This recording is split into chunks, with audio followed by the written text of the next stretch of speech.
મને ગઈકાલે મારા એક વાંચક મિત્રનો એક બેનનો મેલ આવ્યો કે મેડમ મારી દીકરી જેમ જેમ મોટી થતી જાય છે, કોલેજમાં આવતી જાય છે, મને એના ભવિષ્યની ચિંતા બહુ થાય છે કે કાલ સવારે એના લગ્ન થશે, એ સાસરે જશે, સાસરિયા કેવા મળશે, પતિ કેવો મળશે, તો આ બાબતમાં શું કરી શકાય?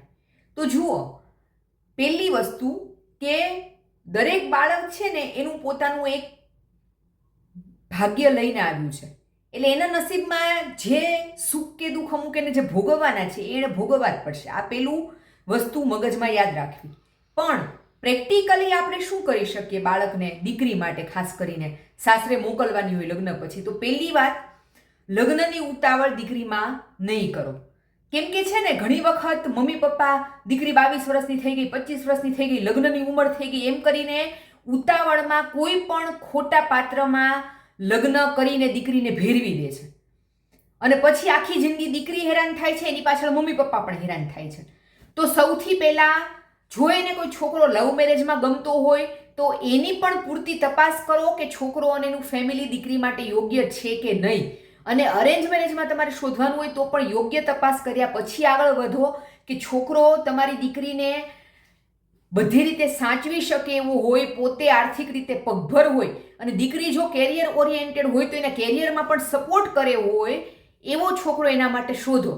બીજી વાત, દીકરીને 15-18 વર્ષથી જ શીખવાડો કે પ્રેમ, લગ્ન જીવન, પતિ બધું જેટલું મહત્વનું છે ને એટલી જ તારી કેરિયર પણ મહત્વની છે.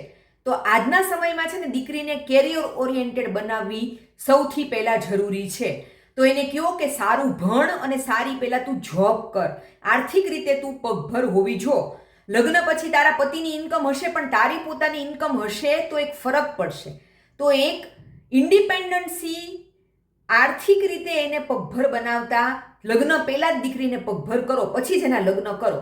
અને ત્રીજી વાત, દીકરીને ઇમોશનલી મજબૂત બનાવો કે તું લગ્ન કરીને જાય છે એટલે તારે એવું નથી સમજી લેવાનું કે તારા મમ્મી પપ્પાના ઘરના દરવાજા તારા માટે બંધ થઈ ગયા છે.